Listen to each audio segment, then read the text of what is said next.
सनातन काल के विराट और असीमित और अद्वितीय और अतुल्य परमेश्वर पिता को धन्यवाद देते हैं कि आज एक बार फिर परमेश्वर ने हम सबको ये विशेष अनुग्रह दिया है कि हम परमेश्वर के पवित्र चरणों में बैठकर उसकी भक्ति और आराधना में अपना बहुमूल्य समय गुजारें। और आपको जानकारी मिले जैसे जैसे अन्य जातियों से भारी मात्रा में लोग प्रभु में आ रहे हैं, तो युवा और युवतियों की एक बड़ी समस्या विश्वासी जगत में आ रही है कि वे अन्य जातियों से प्रभु को ग्रहण तो कर लेते हैं, फिर कई बार वे अपने समाज में विवाह करने में या फिर उन्हें क्या विश्वासियों के बीच में विवाह संपन्न होना चाहिए, इस बात को लेकर के एक बड़ी उलझनें पाई जाती हैं। मसीह समुदाय में भी विवाह को बहुत आसानी से युवा युवती अपने मन से निश्चय कर लेते हैं एंड देन फिर उसके बाद समस्या आने के वक्त तलाक या अपने अपने घर या फिर किसी गैर के साथ अनैतिक रीति से रहने वाला जीवन जो असामाजिक प्राणी हमको बना देता है, और केवल असामाजिक ही नहीं वरन हम परमेश्वर के सामने भी दोषी ठहराए जाते हैं। तो बहुत चिंतन और मनन और सामाजिक परिस्थितियों को देखने के बाद कुछ इस प्रकार से प्रभु के प्रकाश में एक सलाह जिसको माना यदि जाए तो बहुत सी समस्याओं को आने से रोका जा सकता है। सो आज हम आपके लिए विवाह की विधि या नियमावली या विवाह की को किस चरणों से गुजरने के बाद निर्धारित किया जाना चाहिए जिससे हम आने वाली बहुत सी विपत्तियों से अपना बीच बचाव कर सकते हैं। So step by step in विचारधाराओं पर यदि चिंतन किया जाए तो हमें बहुत सा दबाव मिलेगा, बहुत सा समझ मिलेगी जिससे कि हम एक आत्मिक और सामाजिक स्थिति को मद्देनजर रखते हुए विवाह के कार्य को संपन्न कर सकते हैं। सो परमेश्वर पिता को धन्यवाद देते हैं, इस पर हम कुछ चिंतन करेंगे। सबसे पहली जरूरत, जब विवाह संपन्न करने की प्रक्रिया हो तो सबसे पहले इससे पहले वाले एपिसोड में हमने आपको एक प्रकाश दिया था कि हर एक युवक उम्र के हिसाब से तो विवाह के लिए जरूर तैयार हो जाता है। कई बार हमारी धारणा होती है लड़का 20 साल का हो गया है, 22 साल का हो गया, 25 साल का हो गया है, और 25 तक तो ठीक है, 28-30 होने के बाद में लोग तानाकसी करना शुरू कर देते, अरे कब शादी कीजिएगा, बूढ़े हो रहे हो। ऐसे समय में हम उम्र की एक लाइन बना सकते हैं और उस उम्र को लगभग 20 के बाद ही, अर्थात 22 साल के पश्चात ही, 20 से 20 के पश्चात 22 के बाद हम इस उम्र को विवाह के लायक समझ सकते हैं। सो ऐसे समय में उसको 30 तक भी लिया जा सकता है, मेरा अपना अंदाज है। तो ऐसे समय में हम 22 वर्ष की उम्र के पश्चात विवाह की भौतिक दशा को हम पहचान सकते हैं, इससे पहले नहीं। नंबर 1। नंबर 2, हमारा शारीरिक रीति से विवाह की उम्र में तैयार हो जाना ही विवाह की तैयारी नहीं है। हमें नंबर 2 में विवाह के भौतिक तैयारी के पश्चात क्या आप आर्थिक रीति से, बौद्धिक रीति से और सामाजिक रीति से, आर्थिक रीति से, बौद्धिक रीति से और सामाजिक रीति से,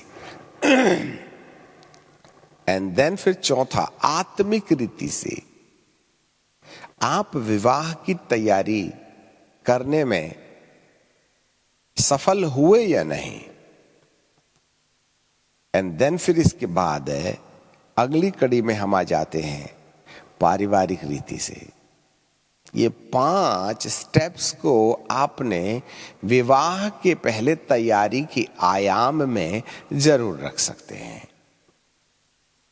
ऐसे समय में परमेश्वर हमारे साथ कुछ काम करने के लिए अनुग्रह देंगे। नंबर 1, जैसा यहूदी विवाह में हमने देखा कि युवक की मंगनी जब हो जावे तो वह विवाह के पहले विवाहित होने के लिए प्रमाण देता है, और ये जो प्रमाण है वह प्रमाण उसके द्वारा अपनी दुल्हन के लिए बिना किसी की मदद से उसके विवाह के पहले घर का निर्माण करना, जिसमें पिता, परिवार और समाज किसी प्रकार से कोई मदद नहीं करता है, और उसे अपने ही तरीके से जंगल जाके लकड़ी लाना है, अपने ही तरीके से पत्थर इकट्ठा करना है, अपने ही तरीके से उसको नींव खोदनी है, अपने ही तरीके से उसकी दीवारें खड़ा करके उसको छत तैयार करना है, और उसको कोई सलाह नहीं देता है कि घर कैसे बनाना है। बरांडा होना चाहिए, आजू बाजू की जगह होना चाहिए, किचन रूम होना चाहिए, बेडरूम होना चाहिए, क्या होना चाहिए वह स्वयं निर्धारित करे। यही उसकी परीक्षा की घड़ी है।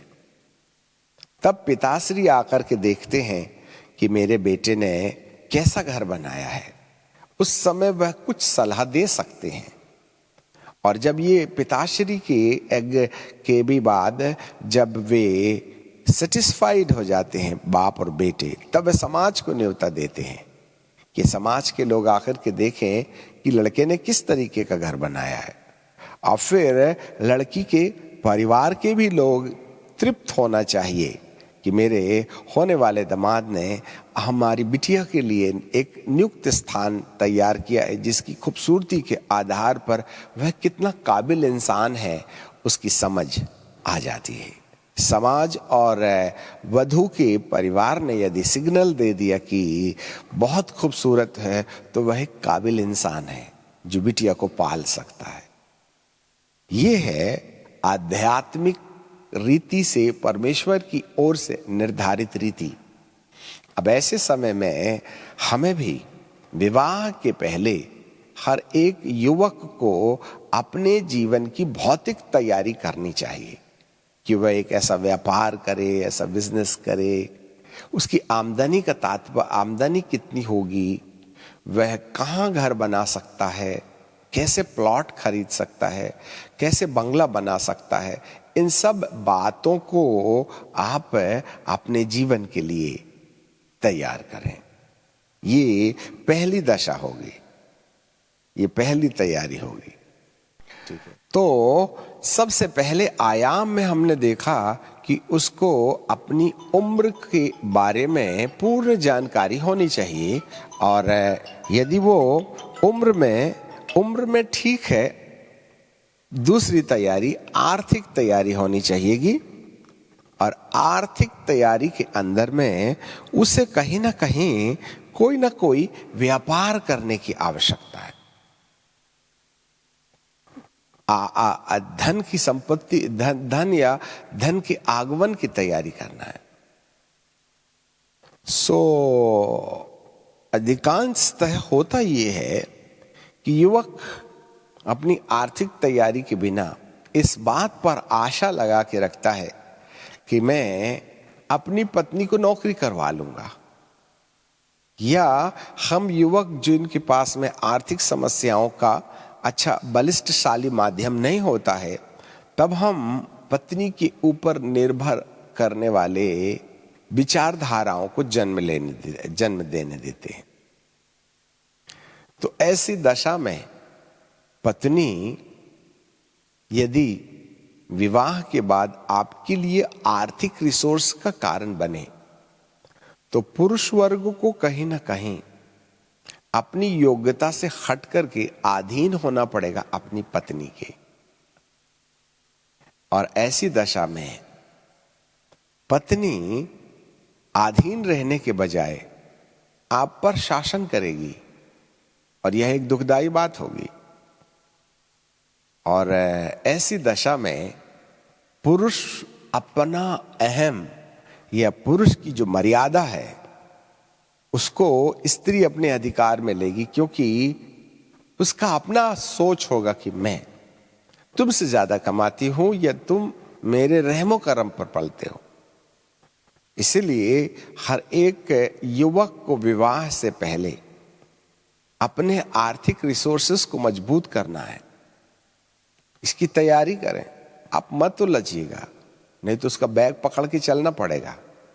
और जब आप अपने पत्नी का थैला बैग पकड़ के चलिएगा ना, तो बाइबल के विरुद्ध एक ऐसी जो व्यवस्था परमेश्वर ने बना के रखी है कि पति पत्नी का सिर होगा, पति पत्नी का सिर होगा। तो सिर जो होता है वो चलाने का काम करता है। जैसे पहला कोरिन्थियों की किताब और उसका 11वां अध्याय, यहां एक व्यवस्था दी गई है। जैसे पुरुष सिर ढांके प्रार्थना या भविष्यवाणी करता है तो वह अपने सिर का अपमान करता है, परंतु स्त्री सिर उघाड़े प्रार्थना या भविष्यवाणी करे तो वह अपने सिर का अपमान करती है, क्योंकि वह मुंडी होने के बराबर है।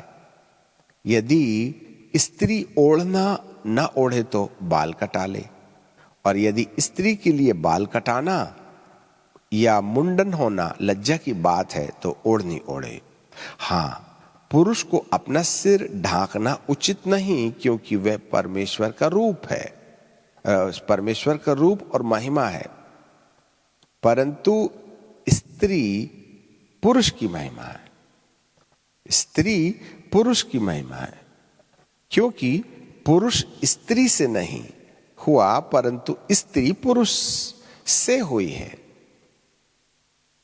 जी हाँ, और पुरुष स्त्री के लिए नहीं सिरजा गया, परंतु स्त्री पुरुष के लिए सिरजी गई है।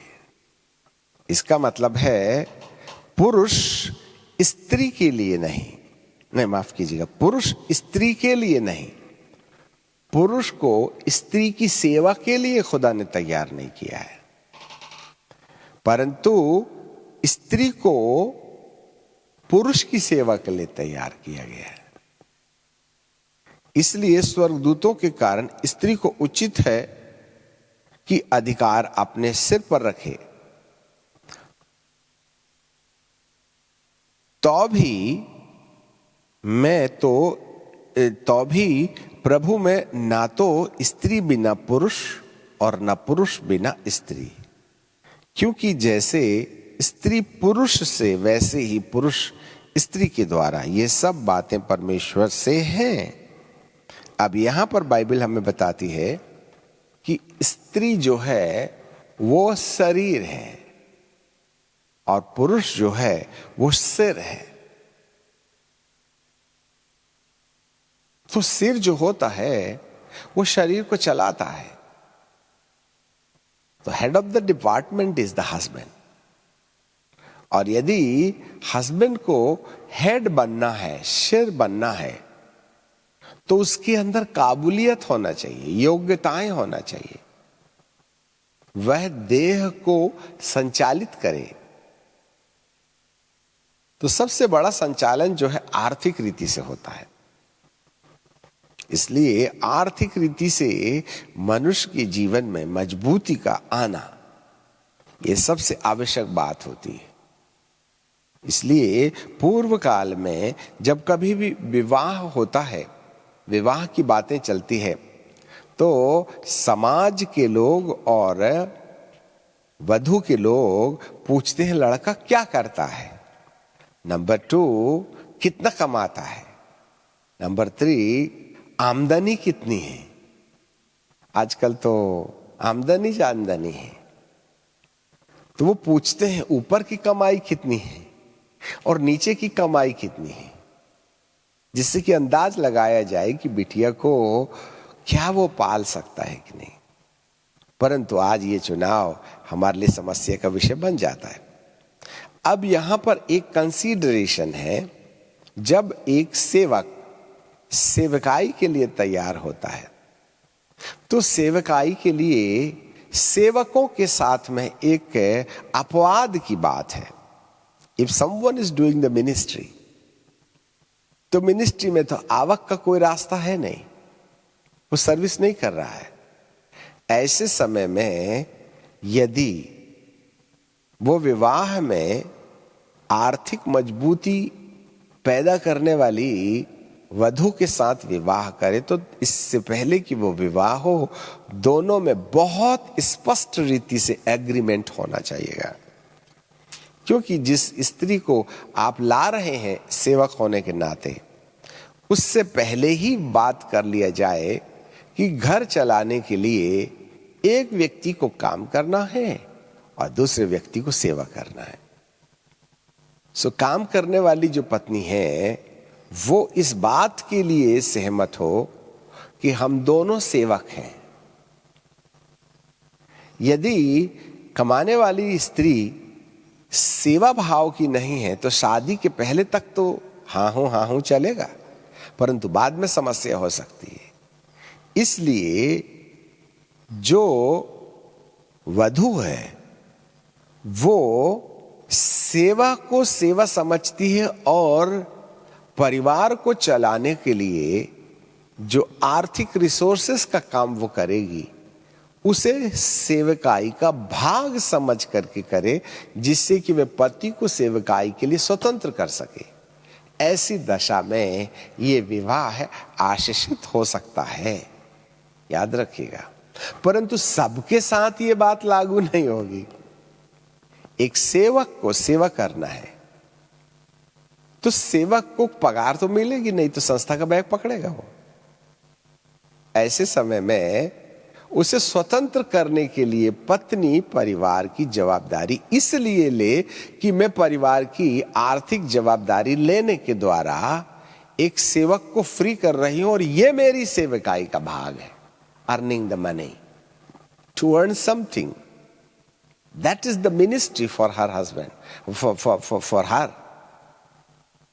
ऐसा मन यदि दोनों के अंदर है तो इस दशा में सेवक स्वतंत्रता पूर्वक किसी दूसरे व्यक्ति के पास में हाथ फैलाए बिना अपनी पत्नी को आर्थिक रीति से मदद करने के लिए एक सहयोगी सहायक बनने के रूप में स्वीकार करे, और सेवक जो है होने वाला पति वो बेहतर रीति से स्वतंत्र रीति से परिवार की चिंता बिना सेवकाई में अपना बहुमूल्य समय खर्च कर सकता है। उससे किसी संस्था का बैग नहीं पकड़ना पड़ेगा, ये कंसीडरेबल है।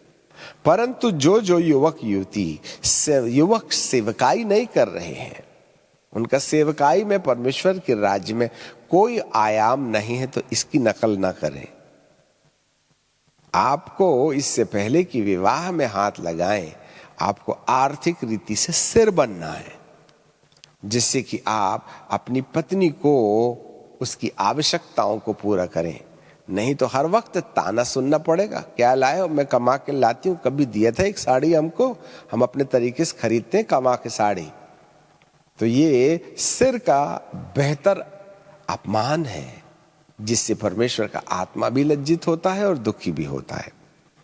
इसलिए हर युवक विवाह के पहले आर्थिक तैयारी करे और अपने आप को मजबूत करे कि वह अपनी पत्नी और इसके बाद अपने बच्चों के लिए बेहतर इंतजाम कर सकता है। ये दूसरा भाग है। तीसरा भाग युवक के लिए, तीसरे भाग में ये आत्मिक भाग है, स्पिरिचुअल स्टेप। इस स्पिरिचुअल स्टेप के अंदर में विवाह की वास्तविकता, इससे पहले वाले एपिसोड में आपने देखा था कि वे दोनों एक तन होंगे। तन होने का मतलब होता है शरीर का एका नहीं है, वरन भावनाओं का एका होना चाहिए। भावनाओं के एके में आपको अपनी इच्छाओं का दमन करने के लिए पहले से परमेश्वर की उपस्थिति में जाकर विवाह के पहले जब पत्नी मेरे घर में आएगी तो क्या मैं अपने साथ उसका एग्रीमेंट कर सकता हूं? क्या वो मुझे बोले कि आज हम पिकनिक मनाने चले, तो क्या मैं अपनी इच्छा का दमन कर सकता हूं? क्या मुझे वो कहे कि हम दोनों आज नीले नीले कपड़े पहनेंगे और आपको काला पसंद है, तो क्या आप अपनी काला कपड़े पहनने की भावनाओं को मार सकते हैं? इसकी आत्मिक तैयारी होनी चाहिए। यदि आपको विवाह है, मृत्यु के समय तक पत्नी और पति प्रसन्नता की दशा में परमेश्वर का निवास स्थान बने, तो आपको अपने आत्मिक जीवन की तैयारी करनी चाहिए। It's very important that every man must has to be a believer. ऐसा नहीं कि यीशु मसीह मारा गया, गाड़ा गया, जी उठा, वरन उसने पवित्र आत्मा के द्वारा अपने आप को नम्र और दीन बनाने का प्रयास किया हुआ है।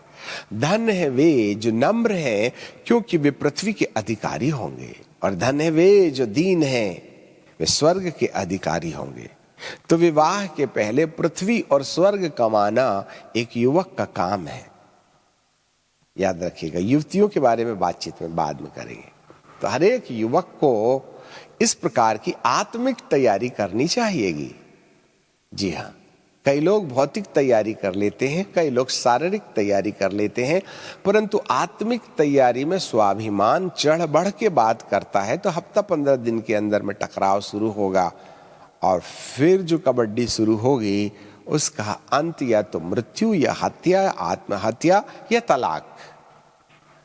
यदि इससे बचना है तो हर एक युवक को अपने जीवन में आत्मिक तैयारी करना चाहिए कि शादी के पहले तक तो उन्होंने अपने तौर तरीके से जीवन जीने का रास्ता अपना लिया है, परंतु अब जब विवाह होने वाला है तो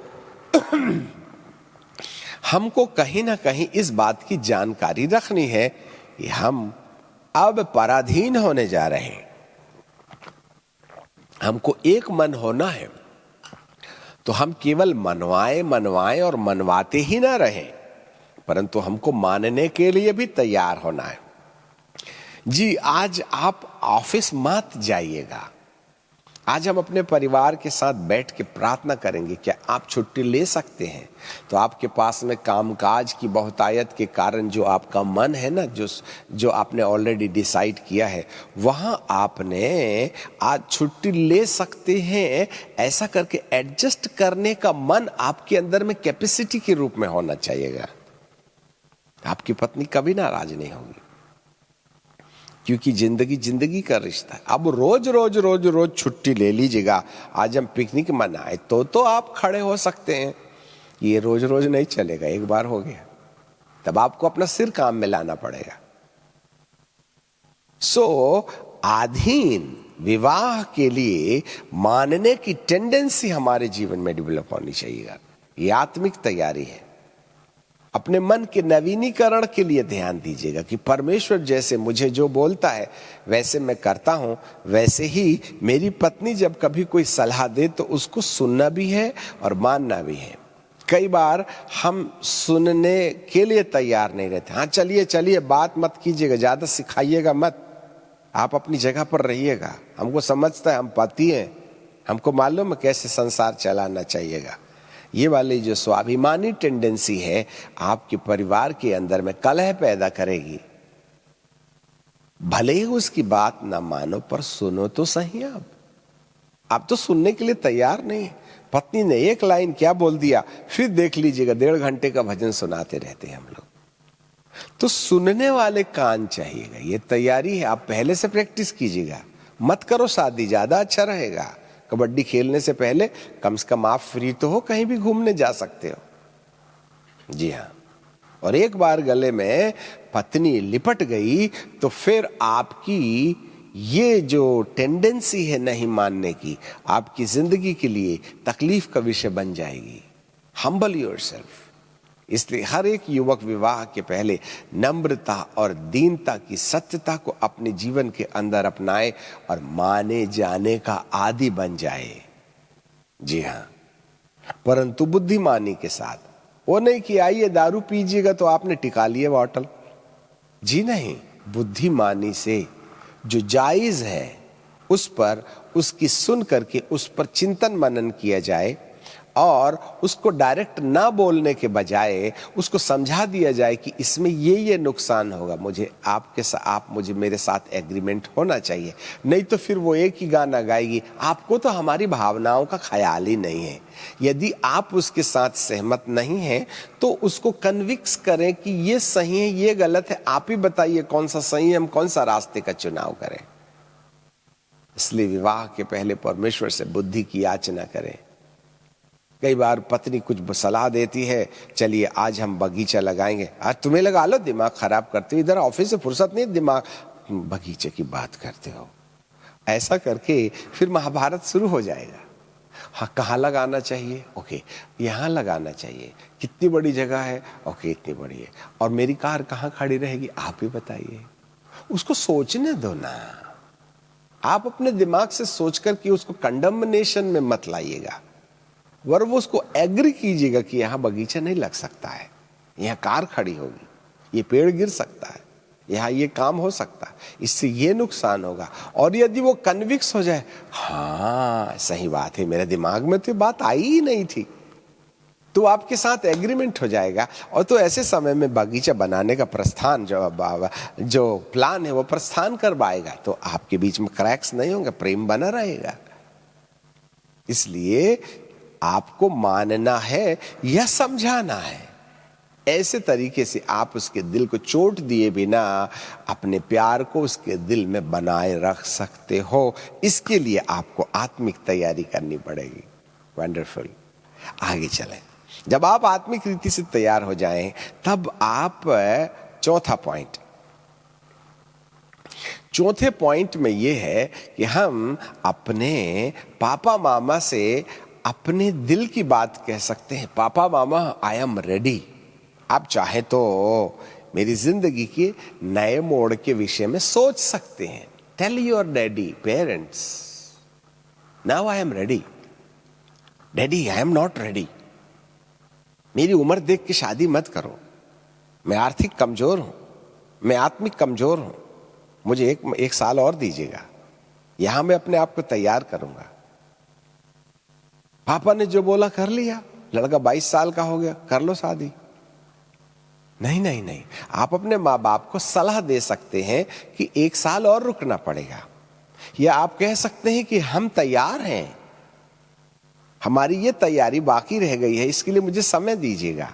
ये समझ के साथ आप अपने परिवार को, मामा पापा को कन्विक्स करें या मामा पापा के पक्ष में खड़े हो जाएं, और दोनों के बीच में एग्रीमेंट होना चाहिएगा।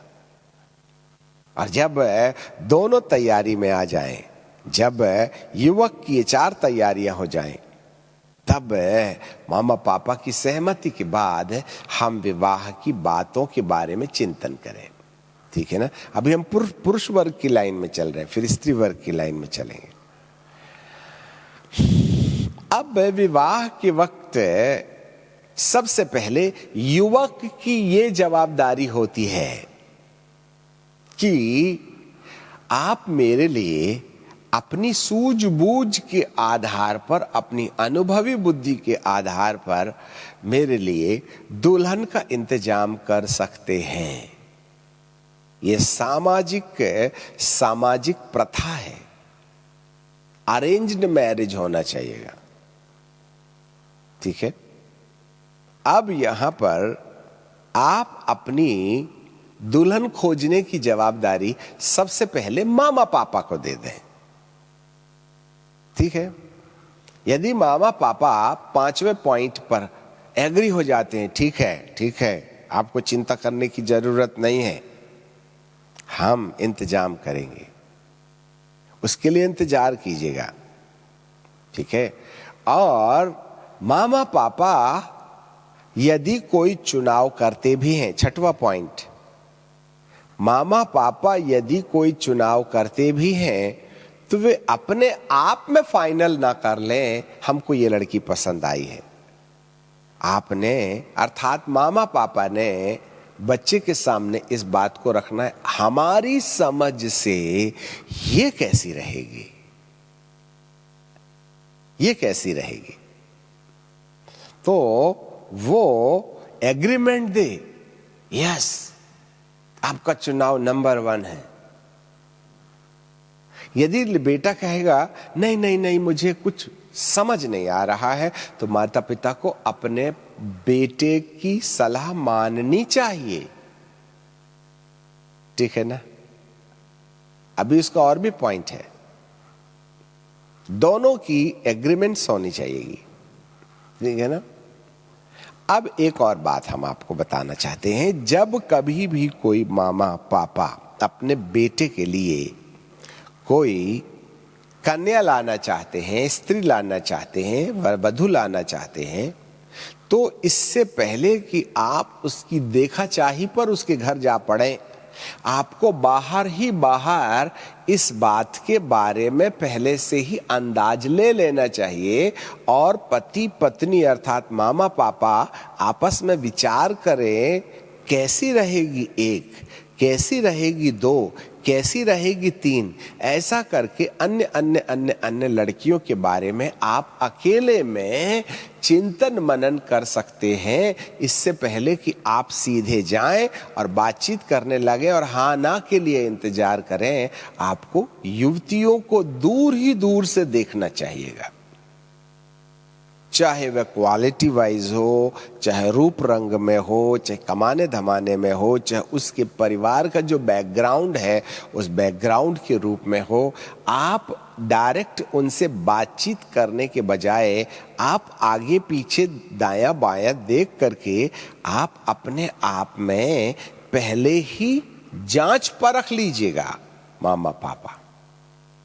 एंड देन फिर इसके बाद में मामा पापा कह सकते हैं बेटा 1 2 3 4 5 हमने ये 5 बातें 5 परिवार देखे हैं, इसमें आपका क्या विचार है? देखना अभी कोई बातचीत शुरू नहीं हुई है, ये सब परिवार में चर्चाएं चल रही हैं। आप दूर दूर से अंदाज पता लगा लीजिएगा, एकदम से लड़की के परिवार से बातचीत करने का जो स्टेप है वो मत उठाइएगा। अब आप बोलेंगे ऐसा क्यों? अब मान लीजिए एक घर में आप गए, हम देखने आए थे और फिर बाद में आपने कह दिया हमको नहीं पट रही है लड़की, तो आपको मालूम है इससे क्या होगा? उस परिवार की और उस बिटिया की हालात पर जो पहले बहुत अच्छा था, हम एक तीर छेद के चले आएंगे। देखो मांगने आए थे, नहीं बोल दिए। फिर दूसरा भी मांगने आएगा उस परिवार पर, नहीं बोल देगा। तीसरा भी मांगने आएगा, नहीं बोल देगा। तो चौथे में उस युवती का क्या हाल होगा? देखो 4 परिवार के लोग आकर के हमको देख के गए, हमको पसंद नहीं किया, वो डिस्करेज हो जाएगी, वो निराश हो जाएगी, परिवार टूट जाएगा।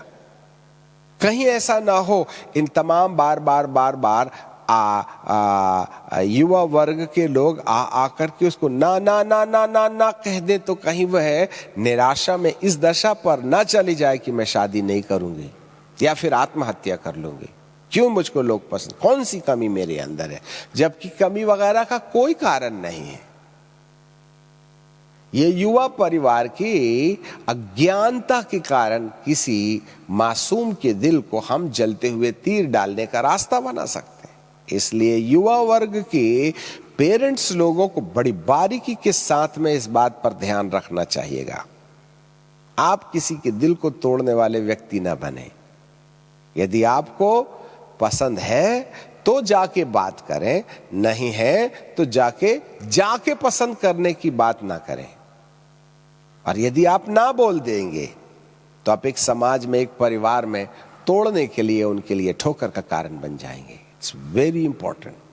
इसलिए दूर दूर से नजर रखिएगा, दूर दूर से पता लगाइएगा कि क्या ये हमारे लायक है। लड़के को दिखाएं क्या ये लड़का हमारे क्या ये लड़की तुम्हारे लायक है। और जब मामा पापा पसंद कर ले 5 में से 1 को, तब आप डायरेक्ट उनके पास में जाएं और कहें, हमारे परिवार, माता लड़का ना जाए, माँ बाप जाएं और कहें, हमको ऐसा ऐसा समझ में आता है, आपकी फलानी फलानी बिटिया और हमारा ये बेटा है, आपके मन में क्या होता है? अभी वैसी उड़ती उड़ती बात कर रहे हैं, चार समाज को लेके मत जाइएगा। और यदि वे अंदर ही अंदर तैयार हो जाते हैं कि नहीं, हाँ बहुत अच्छा है जी, हम तो क्या बात है, हम बहुत खुश हैं इस रिश्ते से, तब जाकर के लड़का अपने माँ बाप के साथ परिवार के 4 लोगों को लेकर के जाए और बात पक्की करने का सामाजिक आयाम, 7वां, सामाजिक तरीके से इसको हम अपनी तैयारी के रूप में देख सकते हैं, जिससे कि उस परिवार ने पहली ही बार मेहमानों को देखा और बात पक्की हो गई, जिससे कि उनको टूटना ना पड़े। ऐसी दशा में 7वें आयाम में युवा वर्ग या वधु वर्ग, वधु वर पक्ष के लोगों का सहयोग इस तरीके से सभ्यता पूर्वक होना चाहिएगा, यदि माँ बाप डिसाइड करते हैं तो। अब 8वें पॉइंट पर एक और ऑप्शन है। यदि मामा पापा कहते हैं, बेटा कहता है कि मैं तैयार हूं विवाह के लिए, तो मामा पापा कहते हैं, बेटा तूने कभी किसी को कोई चुना क्या? क्योंकि जिंदगी तो तुझे जीना है, इसीलिए तू जिंदगी जीने के लिए अपने तरीके से चुन ले, परंतु दूर दूर से चुनाव करना, गर्लफ्रेंड नहीं बनाना। जरा ध्यान दीजिएगा। अब युवक यहां एक गलती करता है, और वो गलती ये है कि वो 8वें पॉइंट पर वो विवाह के पहले कभी इसके साथ में दोस्ती करता है, एक के साथ में 3 साल 2 साल हाई ही करते हैं, फिर उसको छोड़ देता है, फिर दूसरे के साथ करते हैं, फिर उसके साथ मजा मौज करते हैं, फिर तीसरे के साथ करते हैं, और फिर उसके साथ मजा मौज करते हैं, फिर चौथे के साथ मजा मौज करते हैं, और 5वें पर गले पर घंटी बढ़ जाती है तो मजबूरन उसके साथ विवाह करना पड़ता है। ये असामाजिकता है। मेरा अपना सोच है, आध्यात्मिक दृष्टि से यदि समाज की सभ्यता यदि रखें, तो आपने सामाजिक सभ्यता में अपने आप को कहीं ना कहीं इस बात की तैयारी में रखना चाहिए कि इससे पहले कि आप बॉयफ्रेंड और गर्लफ्रेंड बनाने का काम करें, दूर ही से आप किसी कन्या को देख करके, सोच करके, समझ करके अपने लायक है कि नहीं इसका निर्णय करें। एकदम से दोस्ती शुरू ना कर दें। यदि आप एकदम से दोस्ती शुरू कीजिएगा तो मजबूरन आपको उसके साथ विवाह करना पड़ेगा। इसलिए आप दूर दूर से परख करके देखें, क्या अपने लायक है, क्या उसके विचार मुझसे मिलते हैं, क्या उसका परिवार है कैसा। अभी लड़का चुनाव कर रहा है, याद रखिएगा। युवकों को सलाह है कि वे खेलते चलते फिरते ऑफिस में इधर उधर जाकर के किसी को भी गर्लफ्रेंड ना बनाए। ये boyfriend girlfriend is unacceptable situation. इसको बाइबल किसी भी कोने में बर्दाश्त नहीं करेगी। ये सिन है, कान खोल के सुन लीजिएगा। नरक अपना मुंह खोल करके आपका इंतजार कर रहा है कि आपको बर्बादी की गड्ढे में। एक बार यदि विवाह के वक्त गलत लड़की के साथ में आपका संपर्क हो गया, और तो ऐसे दशा में आप जरूर अपने दिल को किसी के प्रति लगा देने के कारण छोड़ नहीं सकते, और छोड़िएगा तो किसी की जिंदगी बर्बाद करके छोड़िएगा। और आपको किसी की जिंदगी बर्बाद करने की, किसी को डिप्रेशन में डालने का कोई अधिकार नहीं है। नहीं तो उसकी आहें आपकी और आपके बच्चों पर लगातार बनी रहेंगी, क्योंकि वह कोसेगी। जीव के वश में जीवन और मृत्यु दोनों होता है, भले ही वो जैसी हो। यदि वह आपसे चोट खा के आपके लिए अनाब शनाब कहते रहे, तो बाइबल के वचन के अनुसार जीव के वश में जीवन और मृत्यु दोनों होते हैं। आप उसके द्वारा न्याय कमा सकते हैं। इसलिए कोई भी आपके परिवार के लिए किसी प्रकार की कोई नकारात्मक बात करके शैतानियत की हवाओं को आपके लिए रजिस्टर ना कर दे। इससे पहले कि आपने किसी व्यक्ति के साथ विवाह करना है तो उसको पहले से जांच परख लें और दूर ही दूर रिश्ते के साथ आप अपना संबंध उनसे बनाए रखें, ठीक है ना। तो ऐसी दशा में जब आप ऐसा कीजिएगा ना तो होगा ये कि आप किसी को चोट देने से अपने आप को रोक सकते हैं। ये नहीं कि आज इसके साथ दोस्ती कल उसके साथ दोस्ती, तो फिर 3-4 के बाद में चौथी को कहेगा अरे हम सबके साथ खेल लिया, तेरे पीछे लगा है। तो इस तरीके से ये अमानवीयताओं को युवा पीढ़ी ने कहीं ना कहीं ठीक ठाक करना चाहिए। यदि आपको अपने परिवार में सुख वास्तव में प्राण देने के समय तक चाहिए तो इन बातों को मद्देनजर रखना होगा। जी हाँ, अब आप फाइनली किसी एक युवती को जब माँ बाप ने अनुमति दी है तो आप चुनाव कर सकते हैं।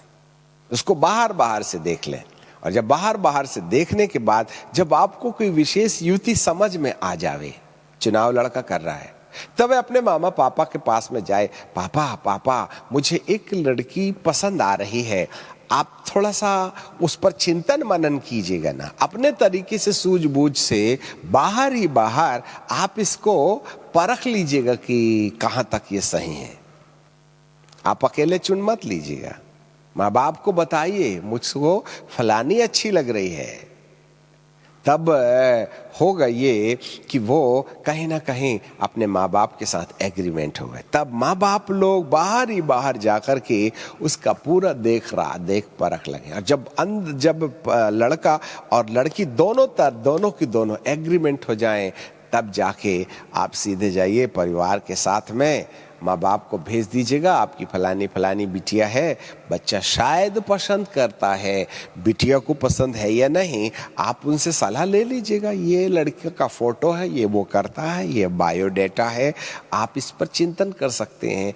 और पारिवारिक रीति से आप माँ बाप को आगे रख करके बेटा पीछे रहने के द्वारा उन्हें सियानी बुद्धि से इस रिश्ते को कायम करने का मौका दें। नो गर्लफ्रेंड, जंगल पहाड़ी में मिलने का कोई तरीका नहीं है, याद रखिएगा।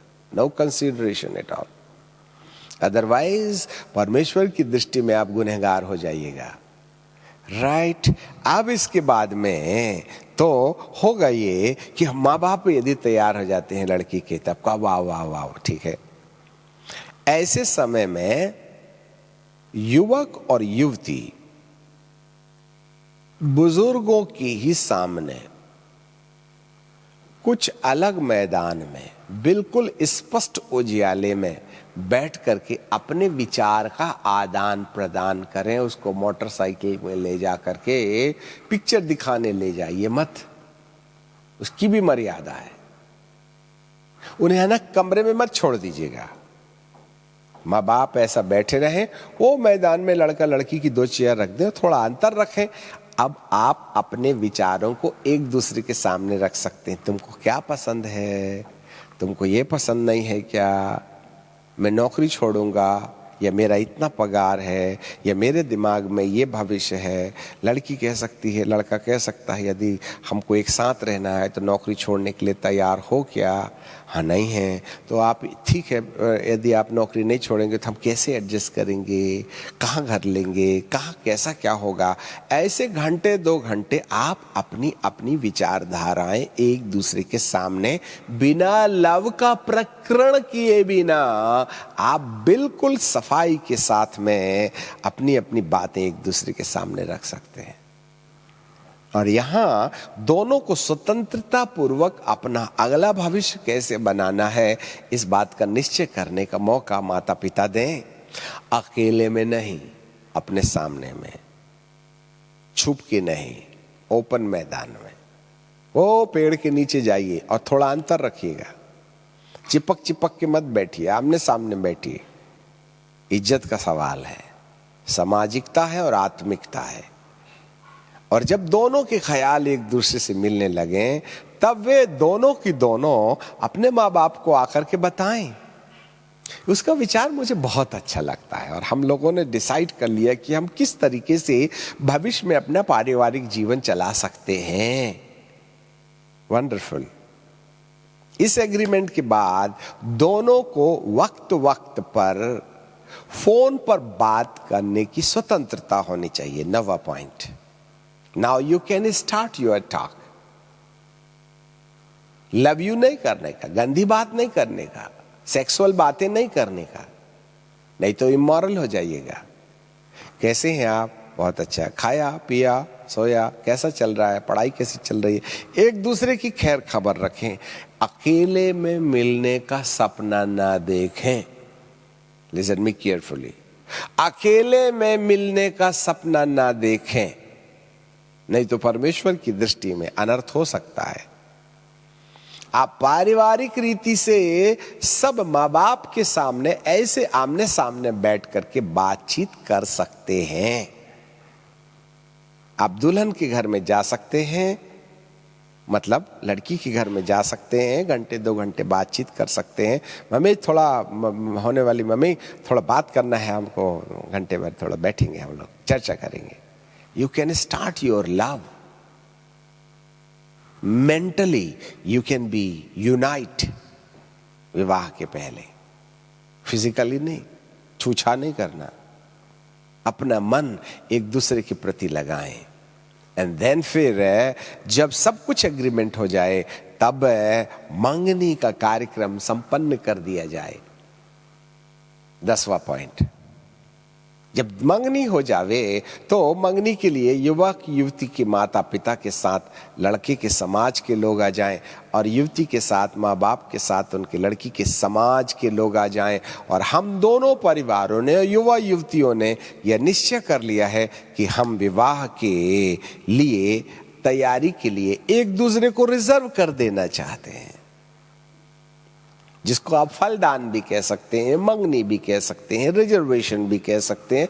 आपको जो नाम देना है वो दे दीजिएगा। कुछ वस्तुएं दे करके आप प्रिजर्व हो जाएं, एक दूसरे के लिए समर्पित हो जाएं। और इस बीच में विवाह के और मंगनी के बीच में ज्यादा अंतराल नहीं होना चाहिएगा। मेरी बात को गौर से सुनिएगा। महीने 2 महीने के अंदर ही आप इस कार्यक्रम को पूरा कर लीजिएगा, नहीं तो मंगनी करके लंद फंद पैदा मत कीजिएगा। अंधकार की सत्ताएं आपके बीच में कड़वा बीज बो सकती हैं, इसलिए आपने ज्यादा समय मंगनी की और इसके बीच में नहीं करना चाहिएगा। ठीक है कि नहीं?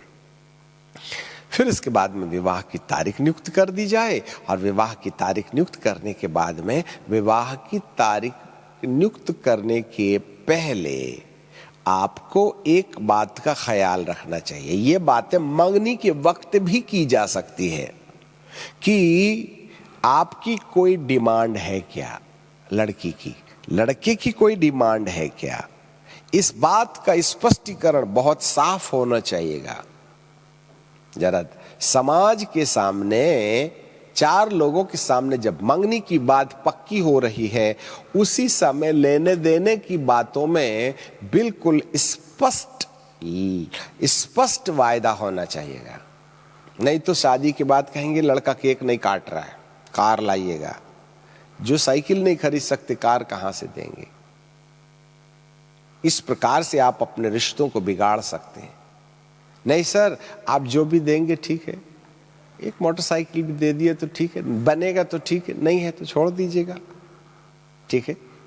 ऐसा करके आप बिल्कुल स्पष्ट रीति से, कई बार युवक कहता है युवती से कि हम जो आप देंगे वो ठीक है, फिर घर ले जाने के बाद में सासू कहती क्या लाई तूने,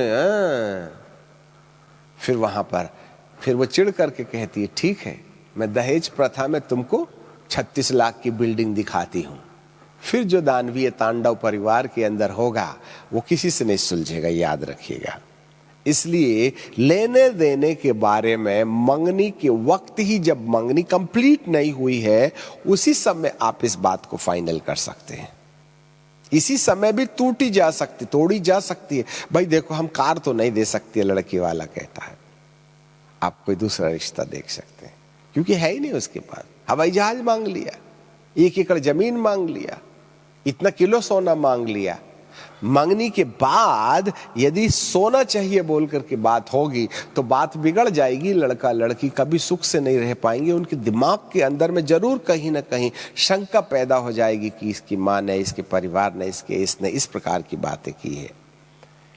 इसलिए माता पिता, युवक और युवती के माता पिता लोगों को अपने और भी रिश्तेदारों के सामने हाथ जोड़कर के विनती करना है कि हम जो भी डिसाइड करेंगे कृपया आप हमें सलाह दीजिएगा। डायरेक्टली लड़का लड़की के परिवारों के साथ में किसी प्रकार की कोई डील ना करें, क्योंकि कई बार ऐसा होता है तमाशा मनाने के लिए मामा पापा से हटकर और भी चाचा भतीजे और लोग ऐसी बेफिजूल की बातें दोनों के बीच में या दोनों परिवारों के बीच में रख देते हैं, जिससे कि लड़का लड़की, माँ बाप तो इस बात में भागीदार नहीं थे, किसी गैर ने आकर के जहर बो दिया लड़की के और लड़की के पर। क्या दोगे? कार दो ना, कार, जितना कोले सोना होना चाहिए, इस प्रकार की बातें। वो तो आएगा मजा करके चला जाएगा। जिंदगी तो माँ बाप को और बच्चों को न जीना है।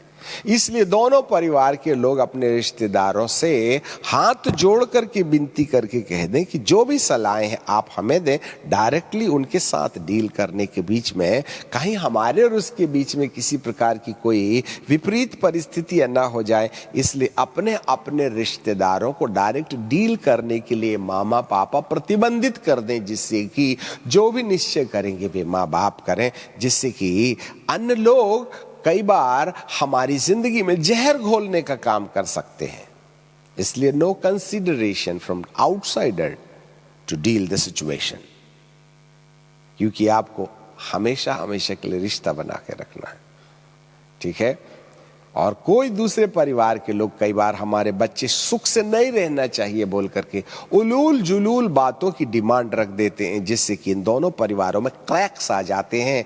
और इसमें ये तो चले जाएंगे कल शादी के बाद वो 2-4 बात बोल करके, परंतु जिंदगी तो युवक युवती और दोनों माँ बापों को साथ में न गुजारना है। हालेलुया। इस तरीके से एक सामाजिक रूप दिया जाना चाहिएगा। इसको कहते हैं अरेंज्ड मैरिज, ठीक है ना, राइट। तो ऐसे समय में हर एक युवक परिवार की ज्यादा जवाबदारी होती है। देन ये एक सामाजिक मोड़ हो जाता है 9वां पॉइंट। और 10वें पॉइंट में आप युवक की तरफ से विवाह की तैयारी कर सकते हैं। अब आते हैं युवती की तरफ में। युवती को इससे पहले कि वह विवाह करने में इच्छा रखे, अपनी शारीरिक तैयारी करनी चाहिएगा। नंबर 2, आर्थिक तैयारी करना चाहिएगा, बिल्कुल लड़के की तरह। नंबर 3, अपनी भावनाओं को अपने मामा पापा के पास सौंपना। मम्मी अभी मैं विवाह नहीं करना चाहती हूं, मेरे को 1 साल की अनुमति दे दीजिएगा। नहीं, मैं अब तैयार हूं, नाउ आई एम मैच्योर्ड। इससे पहले कि कुछ और भी विपरीत परिस्थितियां हो जाए, आप मेरे लिए सोच सकते हैं, ठीक है। 4था पॉइंट। और इसके बाद वह स्वयं से चुनाव ना करे, स्वयं से चुनाव ना करे, क्योंकि बिटिया को पूर्णतः माँ बाप के अधीन रहना चाहिए। इसलिए जब वह युवक हो जाए और अपनी ये 3 तैयारी कर चुके, तो पिता के साथ, माता के साथ ये बातें बातचीत के रूप में कर सकती, क्योंकि माँ बाप का बेटी के लिए एक बड़ा सपना होता है कि हम बेटी के लिए ये करेंगे, बेटी के लिए ये करेंगे, बेटी के लिए ये करेंगे। अभी हमारे सामने एक छोटी सी घटना सामने आई। एक परिवार थी, उसकी एक लौती बेटी थी और उसने इसको पढ़ा लिखा करके बेहतर इंतजाम किया। और इस बारे में माँ बाप की बड़ी सपना थी कि हम ये वाली जमीन दे देंगे, हम इतना पैसा देंगे, मामा का ऑर्नामेंट्स देंगे, ये करेंगे, वो करेंगे, ये करेंगे। परंतु युवती काम में या कॉलेज में या बाहर जाते जाते किसी के साथ अपना प्रेम प्रकरण शुरू कर देती है, और वो प्रेम प्रकरण जो है एक ऐसे घटिया लड़के के साथ हो जाती है, क्योंकि प्रायः लड़कियां घटिया प्रकार के लोगों के ही संपर्क में आने से बिगड़ती हैं। सभ्य व्यक्ति कभी भी इस प्रकार की बिटियाओं के ऊपर में दुर्व्यवहार नहीं करते। और वो व्यक्ति जो था बिना काम धाम का था, दारू भी पीता था, गुंडागर्दी भी करता था। आते जाते उसने फांस लिया, और ये मैडम दिल लगा मेंढकी से तो परी भी क्या करे, उलझ गई। तब एक उसी परिवार में उस बिटिया को मांगने के लिए एक डॉक्टर साहब आए, अच्छा पढ़ा लिखा गोरा नारा हैंडसम लड़का। माँ बाप बच्चे को देख करके कहने लगे वाह। परंतु पता चला इससे पहले कि वो मांगने के लिए आए और बातचीत चर्चा हो, वह पीछे के दरवाजे से गई और उस लड़की के साथ में जाकर के रहना शुरू कर दी। तब ऐसे समय में माँ और बाप उस पुरुष को क्या जवाब दें? इससे पहले कि मेरे माँ बाप इस डॉक्टर लड़की को दे देते, वो दारू पीने वाले के साथ चली गई। अब आप बताइए ऐसे समय में उसका भविष्य क्या होगा? बेटियों, थोड़ा कल्पना करो, सोच के देखो। और बिटियाएं ज्यादातर छुछेरे लड़कों के चक्कर में ये भूल कर बैठती हैं कि वह मुझे प्यार करता है, जबकि वो वासना है, याद रखिएगा। इसलिए हर बेटियों से मेरा निवेदन है, चलते फिरते उड़ानछुओं को सीटी मारने के चक्कर में आंखों ही आंखों से नयन पर सैन करते हुए अपना दिल किसी को दे देने की गलती नहीं करना। इसमें कोई सच्चाई नहीं है। ये असभ्यता है, असामाजिकता है, आत्मरहित, आत्मा की बातों से विरुद्ध कार्यक्रम है। इसलिए आप चलते फिरते किसी को भी प्रेमी बनाने का प्रयास न करें। दिखने में वह जुल्फेदार जरूर हो सकता है, और जो बार बार जुल्फें यूं कर करके ऐसा करते हैं ना, वे असामाजिक तत्व हैं जो आपको कहीं ना कहीं उस गड्ढे पर डाल देंगे जहां से आप निकल के कभी भी बाहर नहीं आइए। इसलिए तमाम युवक बेटियों से हमारी सलाह है, जाने अनजाने बिना किसी को भी इशारों ही इशारों में अपने पीछे लग लेने की बेफिजूल की हरकत ना करें, अन्यथा बाद में इसका भुगतान गहरा हो जाएगा और जिंदगी भर आपको पछताना पड़ेगा। इसलिए अपना दिल इन छिछोरों को न दे दें। उल्टे सीधे चलने वालों के दुर्व्यवहार से दुर्व्यवहार ही कहा जाएगा। उस दुर्व्यवहार की पकड़ में न चले जाएं, जिससे कि आपके लिए, कहते ना, धन सामने है परंतु 1000 की नोट तो यहां है, परंतु रुपया के पीछे भाग पड़े। इससे आपको जिंदगी भर रोना पड़ेगा। इसलिए अपने मामा पापा के पहले किसी प्रकार का कोई प्रकरण ना करें, ठीक है? देन मामा पापा के निर्देश पर आप यदि कहती हैं बेटी तुझको कोई पसंद आया, फिर माँ बाप की भी आवश्यकता होती है, लड़की के माँ बाप की भी आवश्यकता होती है, बेटा तेरे को कोई लड़का पसंद आया क्या, तेरे दिल में कुछ है? तो लड़की के दिल में इतनी बोल्डनेस होना चाहिए कि वह स्पष्ट रीति से अपने माँ बाप के साथ कहे, मैं फलाने फलाने लड़के के बारे में सोच रही हूँ, आपका क्या ख्याल है? और यदि माँ बाप ना कह दे तो उसको मानने के लिए तैयार रहिएगा, दिल मत दे दीजिएगा। दूर ही दूर इशारे से आप जरूर इशारा कर सकते हैं, मम्मी ये कैसा रहेगा ये फलाना लड़का मेरे लिए, बातचीत करने से पहले। बिल्कुल वही रीति जो लड़के ने अपनाई है, ये शिक्षाएं जो युवा वर्ग के लिए आती हैं वो युवती वर्ग में भी इम्प्लीमेंट होना चाहिए, जिससे कि एक अरेंज्ड या सामाजिक और आत्मिक विवाह किया जा सकता है। मेरे प्रियो, जब दोनों परिवार के लोग तैयार हो जाएं तो दोनों परिवार जिस कलीसिया के अंदर पाए जाते हैं वो अपने अपने याजकों को ये बातें बताएं। 10वां पॉइंट, याजक आपस में बात करें, अरे भाई हमारे परिवार की और हमारे परिवार की ये लड़का है, ये लड़की है, आपका क्या विचार है? तो याजक लोग फिर एग्रीमेंट करें, पहले लड़का लड़की का एग्रीमेंट हुआ, फिर माता पिता का एग्रीमेंट हुआ, फिर समाज का एग्रीमेंट हुआ, एंड देन फिर नेताओं का अर्थात आत्मिक लोगों का एग्रीमेंट हुआ।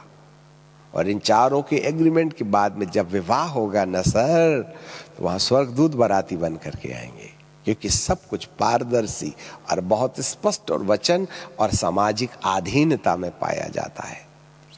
आपको जानकारी मिले, ऐसे समय में विवाह हमारी जिंदगी के लिए स्वर्ग का निर्माण बन जाएगा। इसका और भी दूसरा रूप है, जहां जहां गलतियां हुई हैं इसको हम अगले एपिसोड में आपके सामने ले आएंगे। यहां हम रुक जाना चाहते हैं। ये एक ऐसी सुसज्जित व्यवस्था है जिसको अपनाने से बहुत बड़े बड़े खतरों से जो हमारे जीवन में भविष्य में आने वाली हैं उनसे हम अपना बीच बचाव कर सकते हैं। परमेश्वर हमारे साथ बना रहे। प्रार्थना करें।